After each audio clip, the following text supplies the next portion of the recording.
میں نے خواب میں 11 ستاروں اور سورج اور چاند کو دیکھا ہے. دیکھتا کیا ہوں کہ وہ مجھے سجدہ کر رہی ہیں. قال يا بني لا تقصص رؤياك على إخوتك فيكيدوا لك كيدا إن الشيطان للإنسان عدو مبين. انہوں نے کہا کہ بیٹا اپنے خواب کا ذکر اپنے بھائیوں سے نہ کرنا، نہیں تو وہ تمہارے حق میں کوئی فریب کی چال چلیں گے یا وہ تیرے خلاف کسی سازش میں لگ جائیں گے. کچھ شک نہیں کہ شیطان انسان کا کھلا دشمن ہے.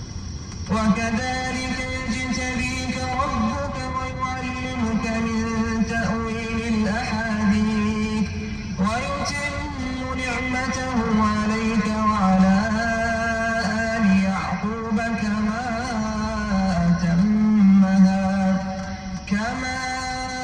أتمها على أبويك من قبل إبراهيم وإسحاق إن ربك عليم حكيم.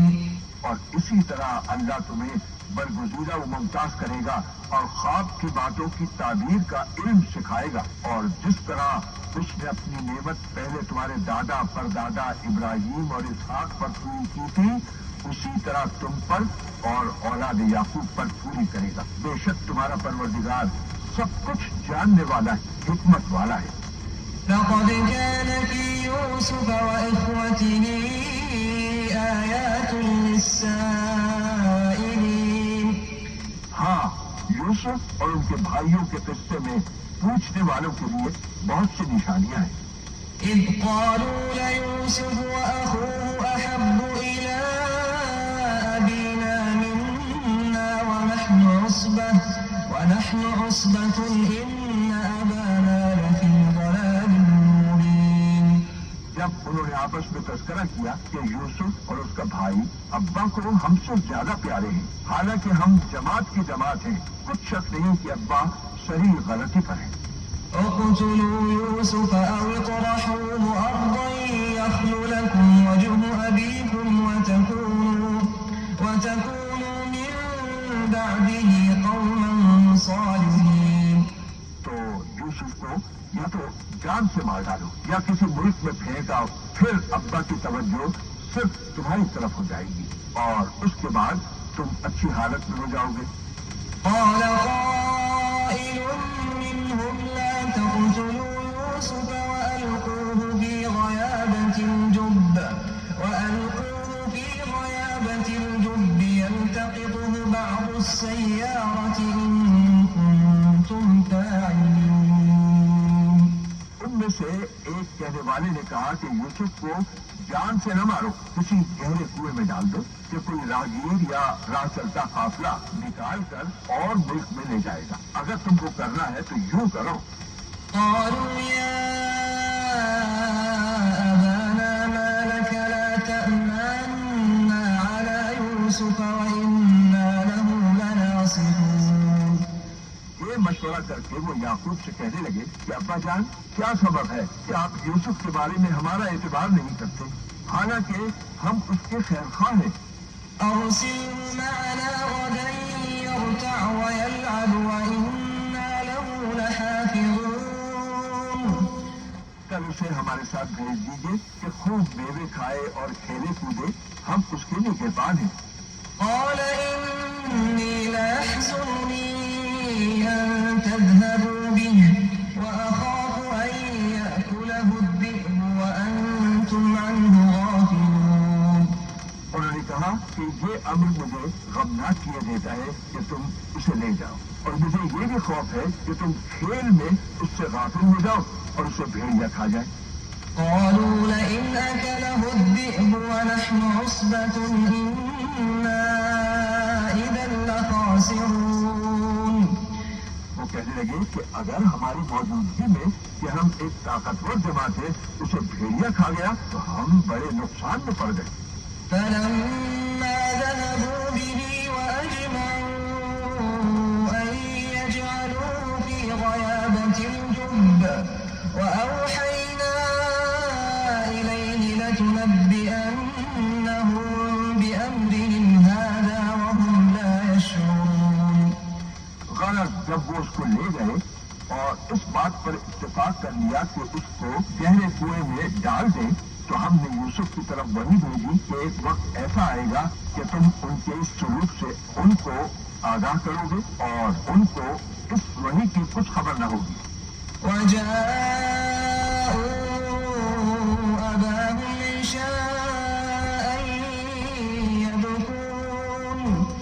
وہ رات کے وقت باپ کے پاس روتے ہوئے آئے۔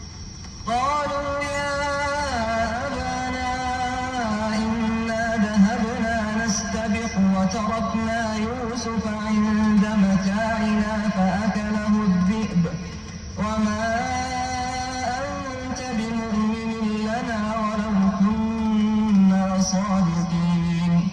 اور کہنے لگے کہ ابا جان، ہم تو دوڑنے اور ایک دوسرے سے آگے نکلنے میں مصروف ہو گئے اور یوسف کو اپنے اسباب کے پاس چھوڑ گئے تو اسے بھیڑیا کھا گیا، اور آپ ہماری بات کو وہ ہم سچ ہی کہتے ہو یقین نہیں کریں گے۔ وجاءوا على قميصه بدم كذب قال بل سولت لكم أنفسكم أمرا فصبر جميل والله المستعان على ما تصفون۔ اور ان کے کرتے پر جھوٹ موٹ کا لہو یعنی خون بھی لگا لائے۔ یعقوب نے کہا کہ حقیقت حال یوں نہیں ہے بلکہ تم اپنے دل سے یہ بات بنا لائے ہو۔ اچھا صبر کہ وہی خوب ہے، اور جو تم بیان کرتے ہو اس کے بارے میں اللہ ہی سے مدد مطلوب ہے۔ وجاءت سيارة فأرسلوا واردهم فأدلى دلوه قال يا بشرى هذا غلام وأسروه بضاعة والله عليم بما يعملون۔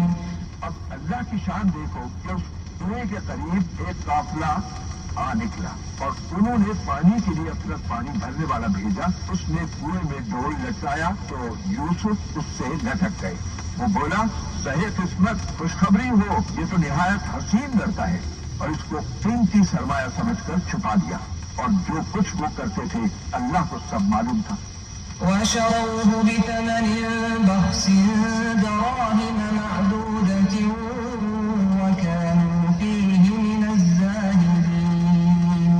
اور اس کو تھوڑی سی قیمت چند درہموں پر بیچ ڈالا، اور انہیں ان کے بارے میں کچھ لالچ بھی نہ تھا۔ وقال الذي اشتراه من مصر لامرأته أكرمي مثواه عسى أن ينفعنا أو نتخذه ولدا وكذلك مكنا ليوسف في الأرض ولنعلمه من تأويل الأحاديث والله غالب على أمره ولكن أكثر الناس لا يعلمون۔ اور مصر میں جس شخص نے اس کو خریدا اس نے اپنی بیوی سے کہا کہ اس کو عزت و اکرام سے رکھو، عجب نہیں کہ یہ ہمیں فائدہ دے یا ہم اسے بیٹا بنا لیں۔ اس طرح ہم نے یوسف کو سرزمین مصر میں جگہ دی، اور غرض یہ تھی کہ ہم ان کو خواب کی باتوں کی تعبیر سکھائیں، اور اللہ اپنے کام پر غالب ہے لیکن اکثر لوگ نہیں جانتے۔ ولما بلغ أشده آتيناه حكما وعلما وكذلك نجزي المحسنين۔ اور جب وہ اپنی جوانی کو پہنچے تو ہم نے ان کو دانائی اور علم بخشا، اور نیکوکاروں کو ہم اسی طرح بدلہ دیا کرتے ہیں۔ وراودته التي هو في بيتها عن نفسه وغلقت الأبواب وقالت هيت لك قال معاذ الله إنه ربي أحسن مثواي إنه لا يفلح الظالمون۔ تو جس عورت کے گھر میں وہ رہتے تھے اس نے ان کو اپنی طرف مائل کرنا چاہا اور دروازے بند کر کے کہنے لگی یوسف جلدی آؤ۔ انہوں نے کہا کہ اللہ پناہ میں رکھے، وہ یعنی تمہارے میاں تو میرے آقا ہیں، انہوں نے مجھے اچھی طرح سے رکھا ہے، میں ایسا ظلم نہیں کر سکتا، بے شک ظالم لوگ بھلا نہیں پائیں گے۔ ولقد همت به وهم بها لولا أن رأى برهان ربه كذلك لنصرف عنه السوء والفحشاء إنه من عبادنا المخلصين. اور اس عورت نے ان کا قصد کیا اور انہوں نے اس کا قصد کیا، اور وہ بھی اس کا قصد کر لیتے اگر وہ اپنے پروردگار کی نشانی نہ دیکھتے. یوں اس لیے کیا گیا کہ ہم ان سے برائی اور بے حیائی کو روک دیں. بے شک وہ ہمارے خالص بندوں میں سے تھے. واستبق الباب وقدت قميصه من دبر وألف يا سيدها لدى الباب واستبق الباب وقدت قميصه من دبر وألف يا سيدها لدى الباب قالت ما جزاء من أراد بأهلك سوءا إلا أن يسجن أو عذاب أليم. اور دونوں دروازے کی طرف بھاگے اور عورت نے ان کا کرتا پیچھے سے پکڑ کر جو کھینچا تو پھاڑ ڈالا، اور دونوں کو دروازے کے پاس عورت کا خاوند مل گیا. تو عورت بولی کہ جو شخص تمہاری بیوی کے ساتھ برا ارادہ کرے اس کی اس کے سوا کیا سزا ہے کہ یا تو قید کیا جائے یا دکھ کا عذاب دیا جائے. قال هي راودتني عن نفسي وشهد شاهد من أهلها إن كان قميصه قد من قبل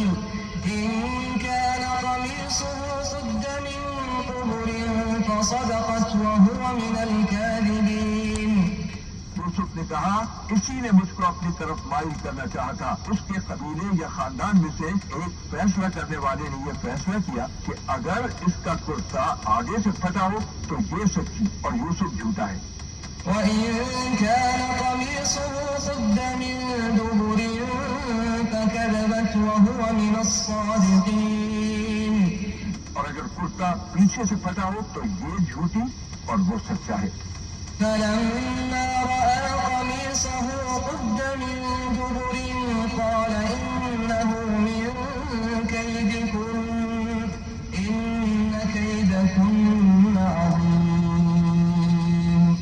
جب اس کا کرتا دیکھا تو پیچھے سے پھٹا تھا، تب اس نے اس عورت سے کہا کہ یہ تمہارا ہی فریب ہے اور کچھ شک نہیں کہ تم عورتوں کے فریب بڑے بھاری ہوتے ہیں.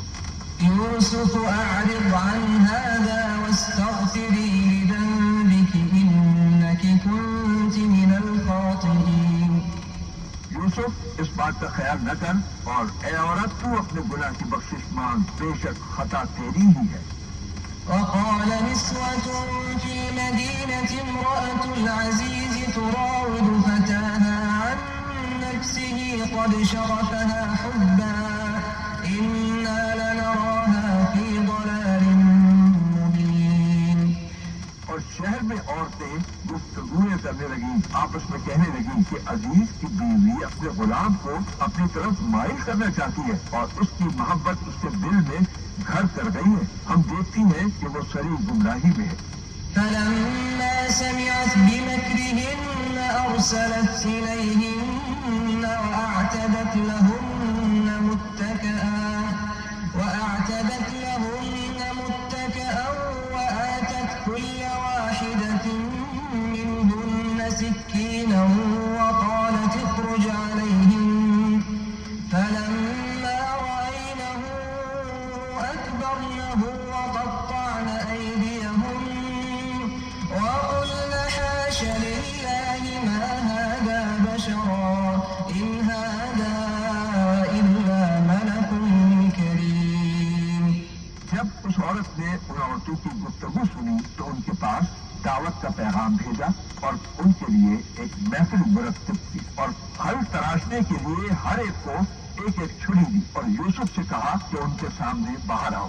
جب عورتوں نے ان کو دیکھا تو ان کا روب حسن ان پر ایسا چھا گیا کہ پھل تراشتے تراشتے اپنے ہاتھ کاٹ دیے اور بے ساختہ بول اٹھی کہ سبحان اللہ، یہ حسن یہ آدمی نہیں کوئی بزرگ فرشتہ ہے. قالت فذلكن الذي لمتنني فيه ولقد راودته عن نفسه فاستعصم ولئن لم يفعل ما آمره ليسجنن وليكونن من الصاغرين. تب اس عورت نے کہا یہ وہی ہے جس کے بارے میں تم مجھے تانے دیتی تھی اور بے شک میں نے اس کو اپنی طرف مائل کرنا چاہا مگر یہ بچا رہا اور اگر یہ وہ کام نہ کرے گا جو میں اسے کہتی ہوں تو قید کر دیا جائے گا اور ذلیل ہوگا. قال رب السجن أحب إلي مما يدعونني إليه وإلا تصرف عني كيدهن أصب إليهن وأكن من الجاهلين. یوسف نے دعا کی پروردگار جس کام کی طرف یہ مجھے بلاتی ہے اس کی نسبت مجھے قید پسند ہے اور اگر تو مجھ سے ان کے فریب کو نہ ہٹائے گا تو میں ان کی طرف مائل ہو جاؤں گا اور نادانوں میں داخل ہو جاؤں گا. فاستجاب له ربه فصرف عنه كيدهن إنه هو السميع العليم. تو اللہ نے ان کی دعا قبول کر لی اور ان سے عورتوں کا مکر دفع کر دیا. بے شک وہ سننے والا اور جاننے والا ہے. ثم بدا لهم من بعد ما رأوا الآيات ليسجننه حتى حين. پھر باوجود اس کے کہ وہ لوگ نشان دیکھ چکے تھے ان کی رائے یہی ٹھہری کہ کچھ عرصے کے لیے ان کو قید ہی کر دیں. ودخل معه السجن فتيان قال أحدهما إني أراني أعصر خمرا وقال الآخر إني أراني أحمل فوق رأسي خبزا تأكل الطير منه نبئنا بتأويله إنا نراك من المحسنين. اور ان کے ساتھ وہ اور جوان بھی داخل زندہ ہوئے. ایک نے ان میں سے کہا کہ میں نے خواب دیکھا ہے. دیکھتا کیا ہوں کہ شراب کے لیے انگور نچوڑ رہا ہوں. دوسرے نے کہا کہ میں نے بھی خواب دیکھا ہے. میں یہ دیکھتا ہوں کہ اپنے سر پر روٹیاں اٹھائے ہوئے ہوں اور پرندے ان میں سے کھا رہے ہیں. تو ہمیں ان کی تعبیر بتا دیجیے کہ ہم آپ کو نیکوکار دیکھتے ہیں. قال لا يأتيكما طعام ترزقانه إلا نبأتكما بتأويله قبل أن يأتيكما ذلكما مما علمني ربي إني تركت ملة قوم لا يؤمنون بالله وهم بالآخرة هم كافرون. یوسف نے کہا کہ جو کھانا تم کو ملنے والا ہے وہ آنے نہیں پائے گا کہ میں اس سے پہلے تم کو اس کی تعبیر بتا دوں گا. یہ ان باتوں میں سے ہے جو میرے پروردگار نے مجھے سکھائی ہے. جو لوگ اللہ پر ایمان نہیں لاتے اور روز آخرت سے انکار کرتے ہیں میں ان کا مذہب چھوڑے ہوئے ہوں. واتبعت ملة آبائي إبراهيم وإسحاق ويعقوب ما كان لنا أن نشرك بالله من شيء ذلك من فضل الله علينا وعلى الناس ولكن أكثر الناس لا يشكرون. اور اپنے باپ دادا ابراہیم اور اسحاق اور یعقوب کے مذہب پر چلتا ہوں. ہمیں شایع نہیں ہے کہ کسی چیز کو اللہ کے ساتھ شریک بنائیں. یہ اللہ کا فضل ہے ہم پر بھی اور لوگوں پر بھی ہے لیکن اکثر لوگ شکر نہیں کرتے. يا صاحبي السجن أأرباب متفرقون خير أم الله الواحد القهار. میرے جیل خانے کے رفیقوں بھلا کئی جدا جدا آقا اچھے یا ایک اللہ یکتا و غالب.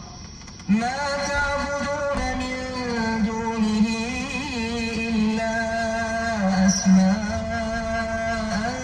سميتموها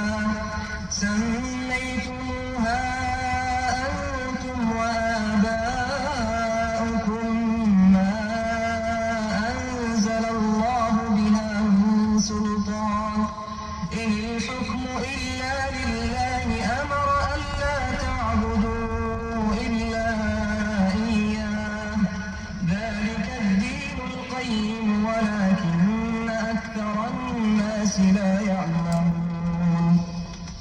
چیزوں کی تم اللہ کے سوا پرستش کرتے ہو وہ صرف نام ہی نام ہے جو تم نے اور تمہارے باپ دادا نے رکھ لیے ہیں. اللہ نے ان کی کوئی سند نازل نہیں کی. سن رکھو کہ اللہ کے سوا کسی کی حکومت نہیں ہے. اختیار و اقتدار صرف اللہ ہی کا ہے. اس نے ارشاد فرمایا ہے کہ اس کے سوا کسی کی عبادت نہ کرو. یہی سیدھا دین ہے لیکن اکثر لوگ نہیں جانتے. يا صاحبي السجن أما أحدكما فيسقي ربه خمرا